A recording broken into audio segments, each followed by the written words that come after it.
Hello students, matrix के YouTube channel पर आप सभी का स्वागत है। आज हम ट्रिग्नोमेट्री का चैप्टर 2 देखेंगे। इस चैप्टर में हम ट्रिग्नोमेट्रिक रेशियोज़ के बारे में जानकारी लेंगे। चैप्टर 1 में हमने ट्रिग्नोमेट्री की बेसिक नॉलेज ली थी।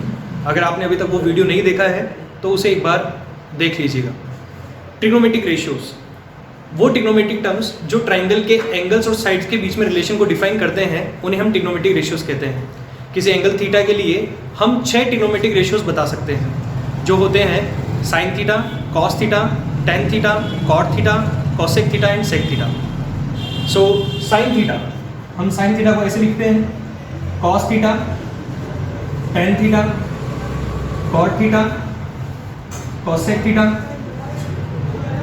And cot sec theta. ये बात हम पहले ही देख चुके हैं कि ट्रिग्नोमेट्रिक रेशियोज़ को हम किसी भी ट्राइंगल में देख सकते हैं या ट्रिग्नोमेट्रिक हम किसी भी टाइप के ट्राइंगल में अप्लाई कर सकते हैं। लेकिन हमारा कोर्स ट्रिग्नोमेट्रिक रेशियोज़ को राइट एंगल ट्राइंगल पर स्टडी करने के लिए फोकस है। सो हम इसके बारे में राइट एंगल ट्राइंगल में ही बात करेंगे। तो राइट एंगल ट्राइंगल में 3 साइड्स होती हैं, hypotenuse, base and perpendicular.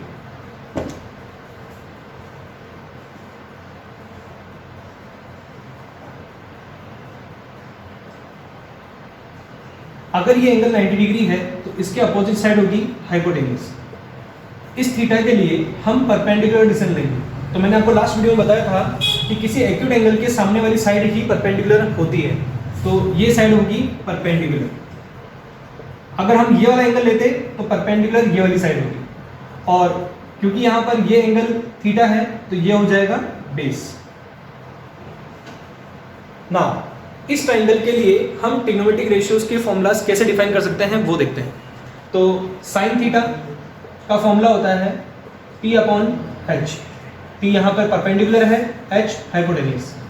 Cos theta is equal to B upon H। Tan theta is equal to P upon B। Cot theta is equal to B upon P। Sec theta is equal to H upon B। Theta is equal to H upon P। तो ये वो formulas हैं जिनसे कि हम किसी भी right angle triangle में ट्रिग्नोमेट्रिक रेशियोज़ की वैल्यू फाइंड कर सकते हैं। ध्यान रहे, थीटा यहाँ पर वो एक्यूट एंगल है जिसके लिए हमें ट्रिग्नोमेट्रिक रेशियोज़ की वैल्यू फाइंड करनी है, और P, B और H परपेंडिकुलर, बेस और हाइपोटेन्यूस को डिनोट करते हैं, लेकिन इनका डिसीजन एंगल के अकॉर्डिंग लिया जाता है, जैसा कि मैं आपको पहले बता चुका हूँ। तो अब हम देखेंगे कि किसी ट्राइंगल में किस तरह से हम इन फॉर्मूलाज को यूज़ कर सकते हैं। ये फॉर्मूला केवल राइट एंगल ट्राइंगल के लिए ही एप्लीकेबल है। मैं आपको इस फॉर्मूले को याद करने के लिए एक शॉर्ट ट्रिक बताता हूँ, आप ध्यान से देखिएगा। P B P H H B। अगर आप यहाँ ध्यान से देखिए तो P upon H sine theta, B upon H cos theta, P upon B tan theta, H upon P cosec theta, H upon B sec theta and B upon P cot theta. This is the short trick जिसको हम ऐसे बोल सकते हैं like Pandit Badri Prasad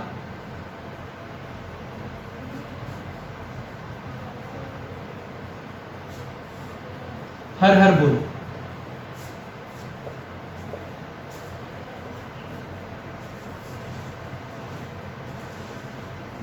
ये मैंने आपको एक शॉर्ट ट्रिक बताई है जिसके जरिए आप इन ट्रिग्नोमेट्रिक रेशियोज के फॉर्मूलाज याद रख सकते हो। लेट्स सी, अब हम देखते हैं कि किसी राइट एंगल ट्राइंगल में इन फॉर्मूलाज को कैसे यूज किया जाएगा। इसके लिए हम एक राइट एंगल ट्राइंगल बनाते हैं।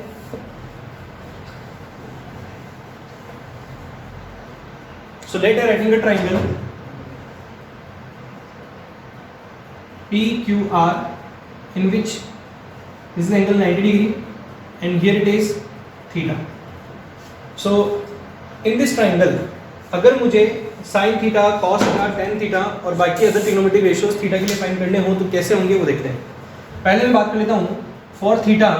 यहाँ पर हाइपोटेन्यूस है that is PR opposite to 90 degree, base PQ and perpendicular QR। तो साइन थीटा का फॉर्मूला हमने देखा था, sine theta is what P upon H। तो P upon H means perpendicular जो कि अभी QR है और हाइपोटेन्यूस जो कि PR है। Cos theta is equal to B upon H। B for base, base यहाँ पर PQ है और hypotenuse P R. Tan theta is equal to P upon B is equal to perpendicular that is Q R upon base that is P Q. Now cot theta is equal to b upon p, here base is pq and perpendicular is qr. cosec theta is equal to, आप देखिए यहाँ पे cosec theta क्या होगा, cosec theta होगा h upon p. So hypotenuse is pr and perpendicular is qr and the last one is sec theta. तो इस trick से sec theta का फॉर्मूला क्या होगा, b upon h है cos थीटा का, तो h अपॉन बी हो जाएगा sec थीटा का। तो h अपॉन बी हाइपोटेनस है पी आर और बेस है पी क्यू। तो यहाँ देखिए हमने ट्राइंगल पी क्यू आर जिसमें एंगल क्यू 90 डिग्री है और एंगल पी थीटा है, तो थीटा के लिए हमने पहले डिसीजन लिया कि हाइपोटेनस, बेस और परपेंडिकुलर क्या होंगे, और उनके बाद थीटा के रेस्पेक्ट में हमने सभी ट्रिग्नोमेट्री रेशियोज की वैल्यू फाइंड कर ली। फॉर्मूलाज मैं आपको ऑलरेडी बता चुका हूँ। इन फॉर्मूलाज में आप परपेंडिकुलर, हाइपोटेनस, बेस की वैल्यू एज ए साइड रख के आप वैल्यूज कैलकुलेट कर सकते हैं। अगर आप कभी कोई ट्रिग्नोमेट्रिक रेशियोज किसी रेफरेंस एंगल ए के लिए निकालते हैं तो उन ट्रिग्नोमेट्रिक रेशियोज को sine A, cos A, tan A, cot A, cosec n, sec A के रेफरेंस में दिया जाएगा। और अगर आप कोई ट्रिग्नोमेट्रिक रेशियोज को रेफरेंस एंगल बी के रेस्पेक्ट में निकालते हैं तो उन्हें sine B, cos B, tan B, cot B in form में लिखा जाएगा। Okay, so let take a triangle.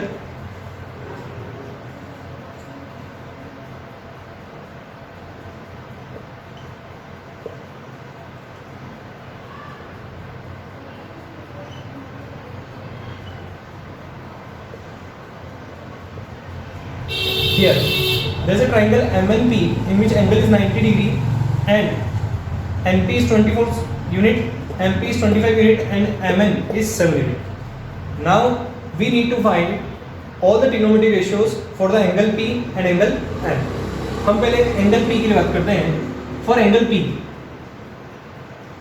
Hypotenuse जो कि हमेशा 90 डिग्री अपोजिट साइड होती है that is 25, परपेंडिकुलर जो कि उस एक्यूट एंगल के सामने वाली साइड होती है that is 7, and base which is adjacent side to the acute angle that is 24। Now क्योंकि मैं एंगल P के रेफरेंस में निकाल रहा हूं तो मैं यहां पर जो ट्रिग्नोमेट्रिक रेशियोज लिखूंगा वो sin P, cos P, tan P होंगे। सो sin P का फॉर्मूला हमें पता है कि अगर हम पंडित बद्री प्रसाद हर भोले से अगर साइन का फॉर्मूला देखें तो बनता है P अपॉन H। तो यहाँ पर मैं लिखूंगा P अपॉन H, P का मतलब परपेंडिकुलर जो कि 7 है और H का मतलब हाइपोटेनस जो कि यहाँ पे 25 है। सो इस ट्रायंगल के लिए अगर हम साइन P की वैल्यू बताना चाहें तो वो 7 अपॉन 25 है। इस तरह से cos P that is equal to B upon H, वही इस शॉर्ट ट्रिक से cos P का फॉर्मूला बनेगा B अपॉन H। बेस हमारे पास 24 एंड हाइपोटेनस है 25। tan P, इस शॉर्ट ट्रिक से tan का फॉर्मूला बनता है P अपॉन B। परपेंडिकुलर हमारे पास है 7 और बेस है 24। नाउ cot P का फॉर्मूला होगा B upon P, base that is 24, perpendicular that is 7। cosec P का फॉर्मूला क्या बनेगा H अपॉन P, हाइपोटेनस है 25 और परपेंडिकुलर है 7, एंड sec P जिसका फॉर्मूला होगा H अपॉन B, हाइपोटेनस है 25 और बेस है 24। तो इस तरह से इस ट्रायंगल के लिए हमने एक्यूट एंगल P के लिए सभी ट्रिग्नोमेट्रिक रेशियोज की वैल्यू कैलकुलेट कर ली। इसी तरह से आप एंगल M के लिए भी ट्रिग्नोमेट्रिक रेशियोज की वैल्यू फाइंड कर सकते हैं। इस वीडियो को 2 मिनट पॉज करके आप ट्राई कीजिए, इसके बाद हम सॉल्यूशन की बात करेंगे। ठीक, चलिए देखते हैं। तो मैंने आपको ट्रायंगल दिया था MNP जिसमें हमने एंगल P के लिए सभी ट्रिग्नोमेट्रिक रेशियोज की वैल्यू कैलकुलेट की थी। अब हम एंगल M के लिए सभी ट्रिग्नोमेट्रिक रेशियोज की वैल्यू कैलकुलेट करने वाले हैं। तो मैंने जैसा बताया आपको, सबसे पहले हम बताएंगे कि हम किस एंगल के लिए बात कर रहे हैं। तो हम बात कर रहे हैं एंगल M के लिए। इस एंगल M के लिए hypotenuse definitely 25. Base, that is 7, and perpendicular is what? 24. Now, अब क्योंकि हम एंगल m के लिए ट्रिग्नोमेट्रिक रेशियोज की वैल्यू कैलकुलेट कर रहे हैं, तो हम इन टर्म्स को डिनोट करेंगे sin m, cos m, tan m की टर्म में. sin m, तो sin का फॉर्मूला अगेन हम बात करते हैं हमारे ट्रिक की, तो पंडित बद्री प्रसाद हर हर भोले. तो sin का फॉर्मूला होगा p अपॉन h, यहाँ p परपेंडिकुलर है, दैट इज 24, और h की वैल्यू आएगी 25. cos m का फॉर्मूला बनेगा b अपॉन h, जहाँ बेस है 7 और हाइपोटेनस है 25. tan m, जहाँ फॉर्मूला है p अपॉन b, परपेंडिकुलर है 24 और बेस है 7. cot m b upon p, जो कि होगा 7 upon 24. sec m, h upon b, h 25 है और बेस है 7. And the last one is cosec m. cosec m का फॉर्मूला होगा h अपॉन p, जहाँ हाइपोटेनस है 25 और परपेंडिकुलर है 24. इस तरह से हमने एक्यूट एंगल m के लिए सभी ट्रिग्नोमेट्रिक रेशियोज की वैल्यू फाइंड कर ली.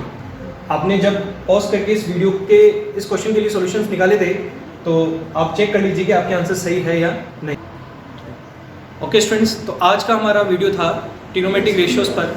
अगर आज की वीडियो में आपको कोई भी डाउट हुआ हो तो आप हमें कमेंट बॉक्स में अपने क्वेश्चंस लिख सकते हैं, हम आपको उन क्वेश्चंस के आंसर्स देंगे. साथ ही अगर आपको इस वीडियो को पसंद किया हो, आपको ये वीडियो पसंद आया हो, तो आप प्लीज़ इसे लाइक करें, अपने फ्रेंड्स का शेयर करें, और अभी तक अगर आपने इस चैनल को सब्सक्राइब नहीं किया है तो इसे प्लीज़ सब्सक्राइब करें. साथ ही बेल आइकन पर क्लिक करें, जिससे कि हमारे नए वीडियोज़ की नोटिफिकेशन आपको मिलती रहे और आप उन वीडियोज़ को देखकर अपनी नॉलेज बढ़ा सकें. Thank you so much.